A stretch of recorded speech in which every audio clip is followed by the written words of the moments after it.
Hello friends, Manorama cook चैनले आपनादेर सबाइके स्वागत। आज आमी शेयर करছি হোটেলের মতো মিক্স ভেজের রেসিপি। মিক্স ভেজের রেসিপি কিন্তু আমাদের সবার বাড়িতেই হয়ে থাকে। আজ একটু অন্যভাবে করি।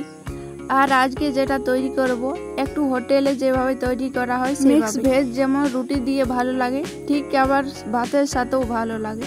আজকের এই মিক্স ভেজটা দেখুন কিভাবে তৈরি করি। নতুন বন্ধুদের স্বাগত জানিয়ে পুরনো বন্ধুদের পাশে থাকার জন্য ধন্যবাদ জানিয়ে শুরু করব আজকের রেসিপি। আমি কিছু সবজি কেটে নিয়েছি। এই যে নিয়েছি ঝিঙ্গে, বরবটি, কুঁদরি, আলু, সবগুলোকে টুকরো টুকরো করে কেটে নিয়েছি। সমস্ত সবজি কেটে ধুয়ে পরিষ্কার করে রাখা রয়েছে। এরপর আমি কড়াইতে দিয়ে দিচ্ছি 2 চামচ মতো সরষের তেল।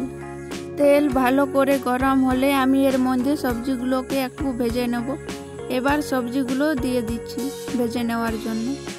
আমি যে সবজিগুলো ব্যবহার করেছি এই সবজিগুলো যে দিতে হবে তা নয়, আপনারা এর মধ্যে ফুলকপি, বেগুন, পটল, গাজর, বিনস এই ধরনের সবজিগুলো কিন্তু দিতে পারেন, কিংবা কুমড়ো, সমস্ত সবজি দেওয়া যায়। আমি যে ধরনের সবজি দিয়েছি সেগুলো আমার হাতের সামনে ছিল, সেগুলো দিয়েই আমি করছি। এতে কিন্তু কাঁচকলাও দেওয়া যায়, কারণ হোটেলে সমস্ত রকম সবজি দিয়েই করে, সেই জন্য আপনাদের হাতের কাছে যে সবজিগুলো থাকবে সেগুলো দিয়েই করতে পারেন। সবজিটাকে আমি প্রথম হালকা করে ভেজে নিচ্ছি। একটু ভাজা ভাজা হলে দিয়ে দিচ্ছি স্বাদ মতো লবণ আর সামান্য হলুদ গুঁড়ো দিলাম। লবণ আর হলুদ দিয়ে ভালো করে মিক্স করে নিচ্ছি। এরপর মিনিট 5-6 ঢাকা দিয়ে রান্না করে নেব।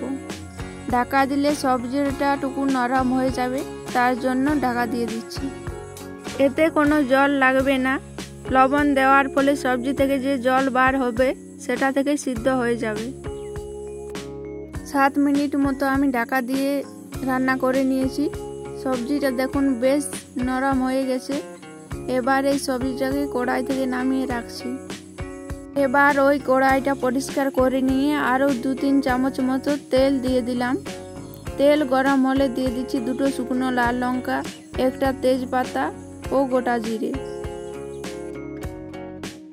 ফোড়নটাকে কয়েক সেকেন্ড নাড়াচাড়া করে নেব। ফোড়নটা ভাজা হয়ে গেলে এবার এড করে দেব পেঁয়াজ বাটা। প্রায় একটা বড় সাইজের পেঁয়াজকে আমি বেটে নিয়েছি। পেঁয়াজ বাটাটাকে একটু হালকা করে ভেজে নেব। হোটেলে সমস্ত রান্নাতে কিন্তু পেঁয়াজ বাটা পড়ে, সেই কারণে কিন্তু আমি এর মধ্যে পেঁয়াজ বাটা ব্যবহার করছি। দিলাম এখানে আদা রসুন বাটা 1 টেবিল চামচ। এবার ভালো করে পেঁয়াজ আদা রসুনকে কষে নিচ্ছি। কষিয়ে নেওয়া হয়ে গেলে এর মধ্যে দিয়ে দিচ্ছি বাটা মশলা, যেটাতে জিরে, ধনে ও লাল লঙ্কা বাটা আছে। আমি বাটা মশলা দিয়ে রান্নাটা করছি, আপনারা গুঁড়ো মশলা দিয়ে করতে পারেন। আর দিয়ে দিলাম সামান্য হলুদ গুঁড়ো। এবার ভালো করে মশলাটাকে কষিয়ে নেব। মশলা ভালো করে কষানো হলে এবার এর মধ্যে দিয়ে দেবো সয়াবিনটা।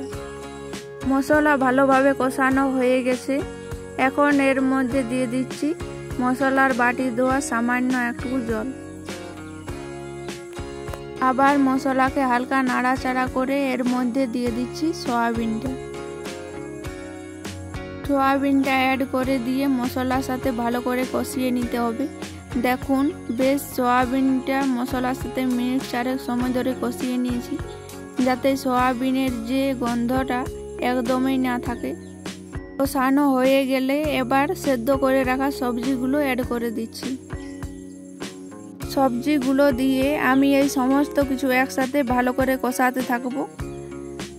সবজিগুলো তো আগে থেকেই নরম হয়েই আছে। সমস্ত কিছু কষানো হয়ে গেলে এর মধ্যে দিয়ে দিচ্ছি 1/2 চা চামচ গরম মশলা আর 2 চেরানো কাঁচা লঙ্কা। এখন সমস্ত কিছুকে হালকা নাড়াচাড়া করে 2 মিনিটের জন্য ঢাকা দিয়ে রান্না করে নিচ্ছি।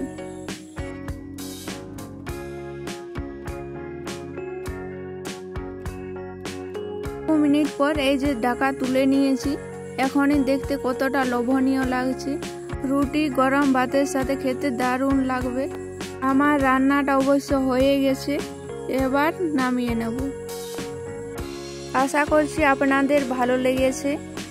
আর আমার চ্যানেলে নতুন বন্ধু হয়ে থাকলে আমার চ্যানেলটিকে সাবস্ক্রাইব করার অনুরোধ রইল।